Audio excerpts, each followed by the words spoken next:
मुंबई के पौष इलाके पवई से कैसी खबर आई जिसने पूरे देश को हिलाकर रख दिया।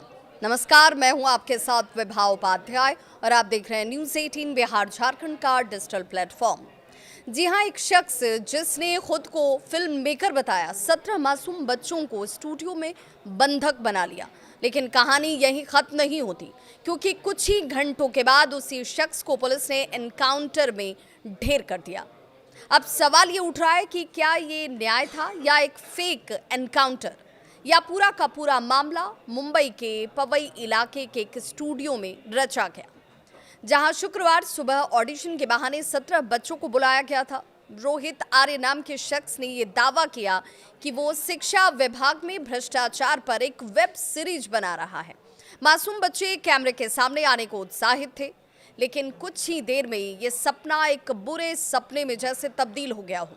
करीब दोपहर 1:15 बजे रोहित ने वीडियो जारी किया, जिसमें उसने कहा कि जब तक मेरी मांग को पूरा नहीं किया जाएगा, बच्चों को नहीं छोड़ूंगा।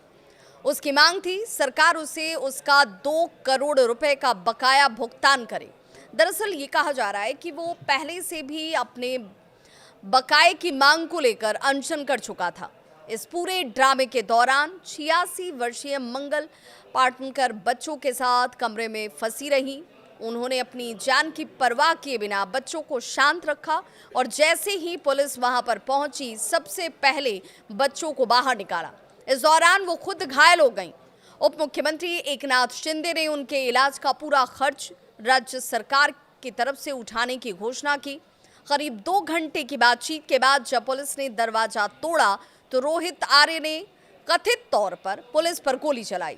जवाबी कार्रवाई पुलिस की तरफ से होती है और फिर उसी जवाबी कार्रवाई में सीने में दाहिनी तरफ इस शख्स को गोली लगी। वहीं पर यह शख्स ढेर हो जाता है। लेकिन अब इस एनकाउंटर को लेकर बड़ा विवाद जरूर खड़ा हो गया है। मानवाधिकार कार्यकर्ता और एडवोकेट नितिन सतपुते इसे एक फेक एनकाउंटर बता रहे हैं। सतपुते कहते हैं कि पुलिस ने इस एनकाउंटर को सिर्फ अपनी नाकामी को छिपाने के लिए अंजाम दिया। उन्होंने सवाल खड़ा किया कि अगर रोहित को सिर्फ न्यूट्रलाइज करना था तो उसके सीने में आखिर क्यों गोली मारी गई, पैरों में क्यों नहीं ये गोली लगाई। सतपुते ने तो यहां तक कह दिया कि रोहित आर्य किसी आतंकवादी मानसिकता में नहीं था, बल्कि वो आर्थिक तनाव में था और सरकार से अपनी रकम को वसूलने के लिए बच्चों को बंधक इस शख्स ने बनाया था। उन्होंने इस घटना की तुलना यामी गौतम की फिल्म ए थर्सडे से भी की है, जिसमें एक महिला सिस्टम से संवाद करने के लिए बच्चों को बंधक बनाती है। अब सतपुते इस पूरे एनकाउंटर की न्यायिक जांच की मांग कर रहे हैं और इसके लिए रीट याचिका तक दायर करने की तैयारी में है। वहीं मुंबई पुलिस ये दावा करती है, वो ये कह रही है कि रोहित आर्य के पास अवैध हथियार था। उसने पुलिस पर फायर किया, जिसके जवाब में फोर्स को गोली चलानी पड़ी। सरकार ने घटना की जांच के हालांकि आदेश दे दिए हैं, लेकिन पुलिस के मुताबिक अगर कार्रवाई में देर होती तो मासूम बच्चों की जान भी जा सकती थी।